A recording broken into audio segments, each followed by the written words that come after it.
Hello বন্ধুরা, দেখো আমার 3টে পার্সেল এসেছে। পার্সেল দুটো এসেছে অনেক দিন আগে, কিন্তু আমি এগুলো ওপেন করিনি, কারণ এগুলো কিছুদিন আমি ছুঁইনি, যেহেতু ঠাকুরের জিনিসপত্র, সেই জন্য আমি এগুলোকে ওপেন করিনি। তো আজকে যেহেতু সোমবার, তো আজ তো আমার এগুলো লাগবেই।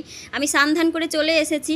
তো তারপর এসে ভাবলাম যে আগে এগুলো ওপেন করে নিই, কারণ এগুলো ওপেন করার পর আমাকে তো এগুলো ধোয়া মাজা করে সব রেডি করতে হবে, তারপর আমি ভোলানাথের মাথায় জল ঢালবো। তো চলো তোমাদের দেখাই এখানে আমি কি অর্ডার দিয়েছিলাম। এই যে দেখতে পাচ্ছ, এটা হচ্ছে একটা পরাত, মানে ডিশ, যেখানে ভোলানাথকে বসিয়ে রেখে আমি স্নান করাবো। আমি কিন্তু শ্বেত পাথরের যেগুলো হয় ভোলানাথকে বসিয়ে রাখার জন্য, সেগুলোও নিতে পারতাম, কিন্তু আমি যখন বাড়িতে নিয়ে যাই তখন খুব সমস্যা হয় এগুলো নিয়ে যেতে, ট্রেনের মধ্যে অনেক সময় ভেঙে যায়, তাই আর কি এই ডিশটাই নিয়েছি। আর এর সাথে নিয়েছি একটা এই যে ঘটি, যেটা দিয়ে আর কি দুধ গঙ্গা জল ভোলানাথের মাথায় ঢালবো। আসলে আমার এগুলো আছে কিন্তু ট্যান্ডিসলের, সেই জন্য আমি এগুলো অর্ডার দিলাম নতুন করে। আর আমার যেহেতু কোনো স্থায়ী ঠিকানা নেই, একবার বাড়িতে থাকি তো একবার এখানে থাকি, সেই জন্য না জিনিসপাতি সব উলটুল হয়ে যায়। যখন আসি তখনই নতুন নতুন করে সব কিনতে হয়, কারণ বুয়ে নিয়ে যাওয়া নিয়ে আসা খুব কষ্ট হয়। আর আমি যখনই মানে বাড়িতে যাই তখনই ঠাকুরের জিনিসপত্র, ঠাকুর সব কিছু নিয়ে যাই, আবার আসি তখন আর নিয়ে আসতে ইচ্ছে করে না।